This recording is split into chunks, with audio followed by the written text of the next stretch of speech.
সাকিব আল হাসানকে আবার দল অন্তর্ভুক্ত করা হবে।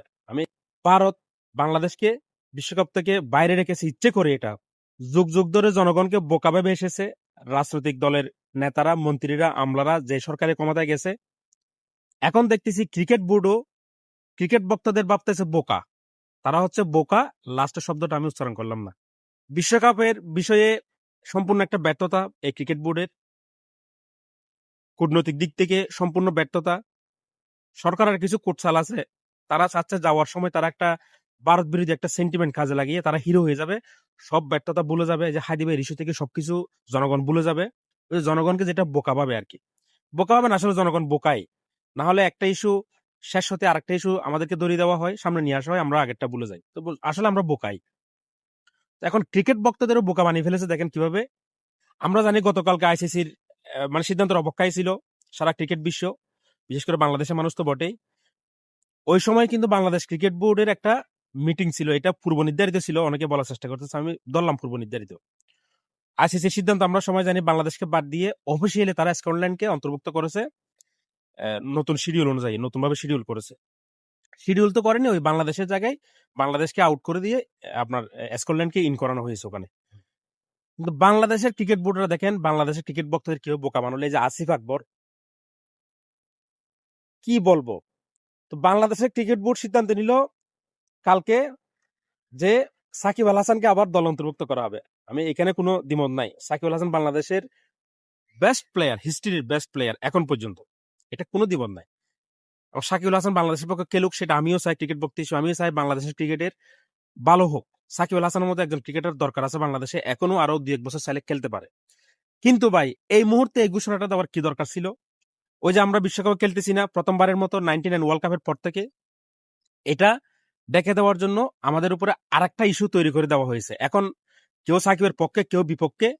এই যে আসিফ আকবর, আসিফ আকবর গংরা, যারা বিসিবিতে ক্রিকেটীয় কোনো তাদের নলেজ নাই, ক্রিকেট পরিচালকের কোনো তাদের অভিজ্ঞতা নাই, ক্রিকেট সংগঠক হিসেবে তাদের একদিনের অভিজ্ঞতা নাই। এই যে তারা এখানে যুক্ত হয়ে মানে তোষামোদি করতে করতে জনতুষ্টিমূলক বক্তব্য দিতে দিতে তারা জনপ্রিয় হওয়ার জন্য আসলে এখানে এসেছে। জনগণকে তারা ভাবে হচ্ছে বোকা, বাকিটা বললাম না। সাকিব আল হাসানের যে বাংলাদেশের খেলা উচিত, বাংলাদেশের হয়ে আরো খেলতে পারে, সেটা আপনারা আজকে বুঝতে পারতেছেন। 1 বছর আগে কেন বুঝতে পারেননি? অথবা আপনারা যখন দায়িত্ব নিয়েছেন তখন কেন বুঝতে পারেননি? আজকের দিনে কেন আপনাকে বুঝতে হবে? আজকের দিনে কেন আপনাদেরকে সিদ্ধান্ত দিতে হবে? যে দিনে বাংলাদেশ ক্রিকেটের জন্য একটা কালো দিন, বাংলাদেশ ক্রিকেটের বিরুদ্ধে এত বড় একটা ষড়যন্ত্র হয়েছে, বাংলাদেশ ক্রিকেটকে ইচ্ছে করেই ভারত বাংলাদেশকে বিশ্বকাপ থেকে বাইরে রেখেছে ইচ্ছে করে। এটা মানে রাজনৈতিক সাল বলেন, যেটাই বলেন, বাংলাদেশকে তো বাইরে রেখেছে ইচ্ছে করে। এটা এটা ইচ্ছে করে এই সিচুয়েশনটা ক্রিয়েট করা হয়েছে বিশ্বকাপের আগে আগে করে, এবং সময় যাতে কম পায় বাংলাদেশ। আর বাংলাদেশে যে আমিনুল ইসলামরা নাকি আইসিসিতে কাজ করে, এবং আরেকটা সিদ্ধান্ত নিয়েছে তারা, যেটা হচ্ছে আইসিসির ডিসপিউট রেজুলেশন কমিটিতে যেটা আপিল করার কথা ছিল, ওই আপিলটা নাকি করবে না। মানে এটা নিয়ে আর কোনো যুদ্ধ নাই, শেষ এখানে। কিছু মানুষের এখানে তামিম ইকবাল একটা কথা বলেছিল যে আইসিসির সাথে কথা বলে ক্রিকেটের স্বার্থে এটা মিটমাট করেন। তো তামিম ইকবাল ভুল কথা ছিল। তামিম ইকবালকে ভারতীয় দালাল বাড়ি, ওই যে নাজমুল ইসলাম বিসিবি পরিচালক, জনপ্রিয় হওয়ার জন্য একটা মন্তব্য লিখে দিয়েছে, সবাই এটার পিছনে ছোটাছুটি করেছে। এখন তোমাদের মুখ কোথায় লুকাবে? সাগুরা, এই যে ছাগলের 3 নম্বর বাচ্চারা, নিজের বিবেক বুদ্ধি নাই। আরেকজনে কি বলেছে ওটা নিয়ে লাফালাফি করা, ছাগলের 3 নম্বর বাচ্চার মতো। এখন এখন তোমরা কই? এখন তোমাদের সেন্টিমেন্ট কই গেল? ক্রিকেটও হেরে গেছে, শেষ পর্যন্ত তারাও আরেকটা ইস্যু আমাদেরকে ধরিয়ে দিল, এখন এটা নিয়ে নাচানাচি করো।